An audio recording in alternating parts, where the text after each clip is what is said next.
Sir లండన్‌లో ఒక అబ్బాయికి 16 సంవత్సరాల జైలు శిక్ష పడింది అని చెప్పేసి తెలుస్తుంది. అంటే ఎందుకు? ఏ విషయంలో ఆయన అరెస్ట్ అయ్యారు? 16 సంవత్సరాలు పడేంత పనేం చేశారు? లండన్‌లో మన హైదరాబాద్ అబ్బాయి. ఆ అబ్బాయి పేరు శ్రీరామ్ అంబర్ల. అతనికి 16 సంవత్సరాల జైలు శిక్ష పడింది. దాంతో పాటు ఒక 12 నెలలు ఎక్స్ట్రా కూడా ఉంది. బట్ ఆ 12 నెలలు కూడా ఈ 16లో కలిసిపోతాయన్నమాట. సో ఓవరాల్‌గా 16 సంవత్సరాల జైలు శిక్షను లండన్‌లోని ఓల్డ్ బెయిలీ కోర్ట్ ఇచ్చింది. సో అతను ఏమి చేశాడు అన్నప్పుడు, అతను హైదరాబాద్లో ఉన్నప్పుడే ఒక కేరళ అమ్మాయి హైదరాబాద్లో అతనికి పరిచయం అయింది. ఆ తర్వాత వాళ్ళిద్దరు పెళ్లి చేసుకున్నారు. ఇద్దరు కలిసి లండన్కి వెళ్ళారు. అక్కడ 2019లో ఇద్దరు విడాకులు తీసుకున్నారు. గొడవలు వచ్చాయి, విడిపోదాం అనుకున్నారు. 2019లో విడిపోయారు. విడిపోయిన తర్వాత ఆ అమ్మాయి ఏం చేసిందంటే, ఇండియా రాకుండా అక్కడే ఈస్ట్ లండన్లో ఒక రెస్టారెంట్లో పనికి కుదిరింది. హైదరాబాదీ రెస్టారెంట్ అది. అందులో పనిచేయడం మొదలుపెట్టింది. ఇతను కూడా హైదరాబాదీ కాబట్టి రెగ్యులర్గా ఆ రెస్టారెంట్కి పోవడం, మళ్ళీ వీళ్ళిద్దరూ ఎదురుపడడం అవన్నీ ఉంటే ఈ అబ్బాయి సహించేవాడు కాదు ఆ అమ్మాయి ఉనికిని. అమ్మాయి హ్యాపీగా పనిచేస్తూ అందరితో నవ్వుతూ మాట్లాడుతుంటే ఇతనికి విపరీతంగా రగిలిపోయేవాడు.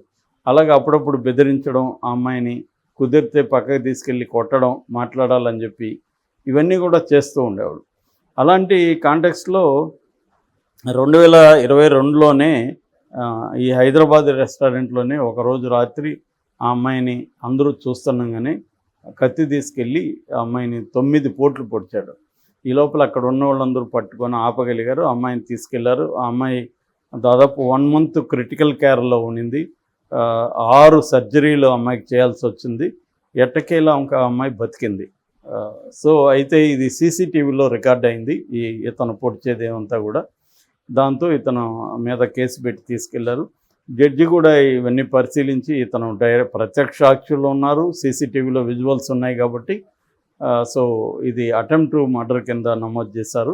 ప్లస్ కత్తి పెట్టుకోవడం కూడా అది సపరేట్ నేరం అనమాట. దానికి 12 ఏళ్ళు వేసారు. కత్తి పెట్టుకున్న దానికి హత్యా ప్రయత్నానికి 16 సంవత్సరాల జైలు శిక్ష వేశారు. అయితే ఈ అబ్బాయి కోర్టులో రిక్వెస్ట్ చేశాడు, నన్ను ఇండియా పంపించేయండి, అక్కడ మరణశిక్ష వేసినా కూడా పర్వాలేదు, నేను ఇక్కడ లండన్ జైళ్ళల్లో ఉండదలుచుకోలేదని అబ్బాయి చెప్పాడు.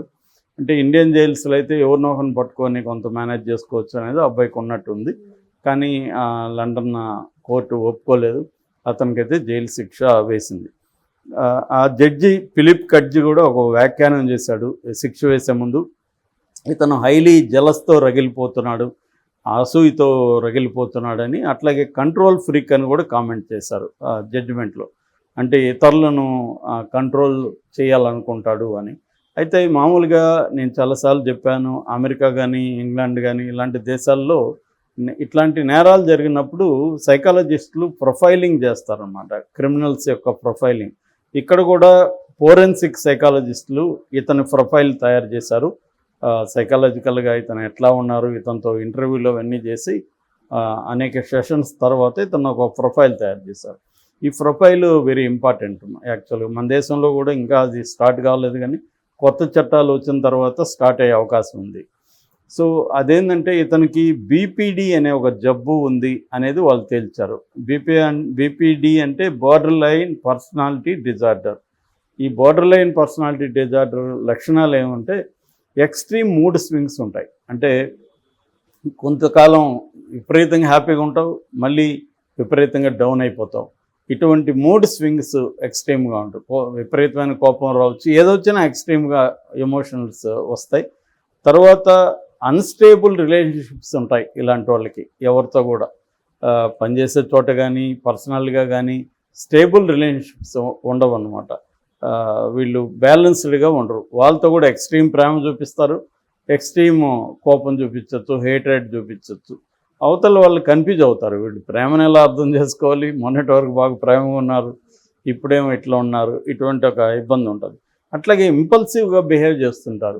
రీజన్ కాకుండా ఎమోషన్ బేస్డ్ రియాక్షన్స్ ఉంటాయి. మనం మామూలుగా జనరల్గా చూసుకున్నప్పుడు బిహేవియరల్ ఎకనామిక్స్ మనకి 2 రకాల మెంటల్ సిస్టమ్స్ని చెప్తుంది. సిస్టమ్ 1 వచ్చి speed thinking, system 2 slow thinking. Speed థింకింగ్లో మనం ఇప్పుడు ఏదన్నా 2+2 అనగానే 4 అంటాం, దట్ ఈజ్ స్పీడ్ థింకింగ్. లేదా వెహికల్ డ్రైవ్ చేసేటప్పుడు ఏదైనా అడ్డొస్తే టెక్ అని బ్రేక్ వేస్తాం, that is also speed thinking. ఇట్లా చాలా విషయాలు లైఫ్లో మనం స్పీడ్గా రియాక్ట్ అవ్వడాన్ని స్పీడ్ థింకింగ్ అంటే. స్లో థింకింగ్ అంటే క్యాలిక్యులేట్ చేసి ఆలోచించి, ఇప్పుడు ఒకరితో గొడవ వచ్చింది, ఆ గొడవలో మనకు కోపం వచ్చింది కానీ కొట్టేయం, మనం కొట్టాలనిపించింది థింక్ చేస్తాం, కొడితే ఏమవుతుంది ఏంటి థింక్ చేసి ఆగిపోతాం కొట్టకుండా. చాలామంది అది చేయరు. ముఖ్యంగా ఈ బీపీడీ పర్సనాలిటీ డిజార్డర్ ఉన్నవాళ్ళు వీళ్ళు ఏం చేస్తారంటే థింక్ చేయకుండా గొడవ వస్తే కొట్టేయాలనిపిస్తే కొట్టేస్తారు, ఏం చేయాలనిపిస్తే అది చేసేస్తారు అన్నమాట. So that is the impulsive thinking అంటారు దాన్ని. ఈ ఇంపల్సివ్ బిహేవియర్ అనేది వెరీ ప్రాబ్లమేటిక్ వాళ్ళకి, ఇతరులకు కూడా. ఎందుకంటే వీళ్ళు ఎలా బిహేవ్ చేస్తారో, ఎప్పుడు ఎందుకు కోపం వస్తుందో మనకు తెలియదు కదా ఎదుటోళ్ళకి. దానివల్ల ప్రాబ్లమ్స్ ఉంటాయి. రెండోది, వీళ్ళకి సెల్ఫ్ డిస్ట్రక్టివ్ నేచర్ ఉంటుంది, ఎదుటోళ్ళని హర్ట్ చేసే నేచర్ కూడా ఉంటుంది. వీళ్ళని కూడా గాయపరుచుకుంటున్నారు. చాలామంది చూసాం మనం, కోపం వస్తే వాళ్ళు ఏం చేస్తారంటే బ్లేడ్లతో కోసుకోవడం, కోపం కానీ బాధ కానీ రావడం ఎక్కువగా చూస్తుంటాం మనం. సో వాళ్ళు సెల్ఫ్ డిస్ట్రక్టివ్గా ఉంటారనమాట. వాళ్ళని వాళ్ళు గాయపరచుకోవడంలో వాళ్ళకి ఒక సాటిస్ఫాక్షన్ కలుగుతుంది. అయితే ఇలాంటి బీపీడీ అంటే బోర్డర్ లైన్ పర్సనాలిటీ డిజార్డర్ ఎందుకు వస్తుంది అన్నప్పుడు ఒక కారణం అనేది చెప్పలేము. జెనెటికల్గా వచ్చే అవకాశం ఉంది. అంటే మన తండ్రికో తల్లికో లేకపోతే మేనమామకో ఇలాంటివి ఉన్నప్పుడు వాళ్ళ లక్షణాలు మనకు వచ్చే అవకాశం ఉంది. గ్యారంటీగా వస్తాయని కాదు, వచ్చే అవకాశం ఉంది. మామూలుగా జీన్ లాటరీ కాన్సెప్ట్ అంటారు. జీన్ లాటరీ అంటే ఫాదర్ జీన్స్ మదర్ జీన్స్ నాకు వస్తాయి, బట్ నా గేమ్ వేరే. అంటే ఇప్పుడు ఫర్ ఎగ్జాంపుల్ పేకాడతో పోలుస్తారు సైంటిస్టులు. వాళ్ళ కార్డులు వచ్చి, వాళ్ళ జీన్స్ వచ్చి పేక కార్డులు, కానీ గేమ్ నాది అవుతుంది, వాళ్ళ గేమ్ కాదు. కాబట్టి లాటరీ అనమాట. వాళ్ళ గేమే ఆడచ్చు నేను, లేదా వేరే గేమ్ కూడా ఆడచ్చు. కాబట్టి గ్యారంటీకి వస్తుందని కాదు, కానీ అదొక కారణం. రెండవది వచ్చి న్యూరాలజికల్ డిజార్డర్స్. మన బ్రెయిన్లో న్యూరాన్స్ ఉంటాయి. ఈ న్యూరాలజికల్గా అవేమో డిస్టర్బ్ అయినప్పుడు కూడా ఇటువంటి బోర్డర్ లైన్ పర్సనాలిటీ డిజార్డర్ వచ్చే అవకాశం ఉంది. అట్లాగే ఎన్విరాన్మెంటల్గా మనకి చిన్నప్పుడు బుల్లింగ్ జరగడం, చైల్డ్లో అబ్యూజింగ్ జరగడం, స్కూళ్ళల్లో కొంతమంది మనల్ని వేధించడం చిన్నప్పుడు, ఇలాంటివి ఎన్విరాన్మెంటల్గా మనకి సరిగ్గా లేకపోతే కూడా ఇది వచ్చే అవకాశం ఉంది. అట్లాగే విక్టిమైజేషన్ అంటే చిన్నప్పుడు ఏమన్నా అబ్యూజ్కి గురవ్వడం, లేకపోతే మనల్ని దారుణంగా అవమానాలు చేయడం ఎవరైనా, ఇటువంటివి ఉన్నప్పుడు కూడా వాళ్ళు ఈ డెవలప్ అవుతారు. అయితే దీనికి ట్రీట్మెంట్ అయితే 2 రకాల ట్రీట్మెంట్లు ఉన్నాయి. ఒకటి జనరల్గా సైకోథెరపీ అంటారు, రెండవది డీబీటీ అంటారు, అంటే డైలెక్టికల్ బిహేవియరల్ థెరపీ. ఈ డైలెక్టికల్ బిహేవియరల్ థెరపీ అనేది ప్రధానంగా ఈ మెంటల్ డిజార్డర్కే వాడతారు. మిగతా వాటికి కూడా వాడినా కూడా ఎక్కువగా డైలెక్టికల్ బిహేవియరల్ థెరపీ దీనికి వాడతారు. దీంట్లో ఏంటంటే ఇది ఒక కాంప్రహెన్సివ్ సిబిటి అంటారు. అంటే కాగ్నేటివ్ బిహేవియరల్ థెరపీలోనే ఇదొక కాంప్రహెన్సివ్గా ఉంటుంది అన్నమాట. ప్రధానంగా దీంట్లో 2 రకాలు ఉంటుంది. ఒకటి ప్రాబ్లమ్ సాల్వింగ్ ఓరియంటేషన్, వాళ్ళ సమస్యల్ని సాల్వ్ చేసే విధంగా ఒక ఇది ఉంటుంది. రెండవది యాక్సెప్టెన్స్ బేస్డ్, అంటే ఉన్నదాన్ని ముందు ఆమోదించడం. మనకి ఇష్యూస్ ఉన్నాయి అని ముందు ఒప్పుకోవాలి మనం. లేవని డెనియల్ మోడ్ అంటారు. అంటే నాకేమి లేదు, కోపం లేదు, నాకు హేట్రెడ్ లేదు, జలసీ లేదు అని చెప్తుంటారు, కానీ అవన్నీ ఉంటాయి వాళ్ళకి. ముందు గుర్తించడం, యాక్సెప్ట్ చేయడం.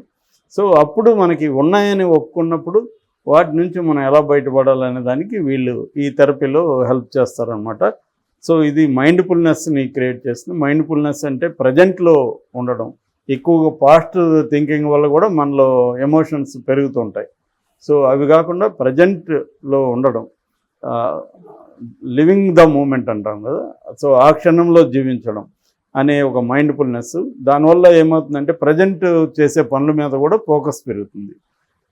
అట్లాగే డిస్ట్రెస్ టాలరెన్స్ అంటారు. అంటే మనకి కొన్నిసార్లు ఏంటంటే చిన్న వ్యతిరేకతను కూడా తట్టుకోలేరు వీళ్ళు. ఎవరైనా వీళ్ళు చెప్పిన దాన్ని వ్యతిరేకించినా, అదేం కాదు అన్నా, లేకపోతే దాని మీద ఏమన్నా వీళ్ళు భిన్నాభిప్రాయం తెలిసి చెప్పినా కూడా వీళ్ళు తట్టుకోలేరు. అటువంటి తట్టుకునే విధంగా వీళ్ళు ఈ థెరపీలో తయారు చేస్తారు.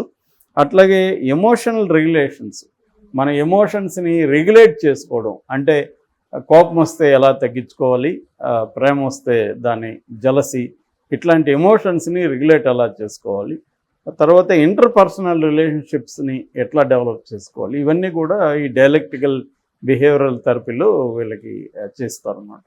అందుకని వాళ్ళు ప్రొఫైలింగ్ చేస్తారన్నమాట. సో ఈ అబ్బాయికి సైకలాజికల్గా కూడా రేపు అక్కడ హెల్ప్ దొరికే అవకాశం ఉంది.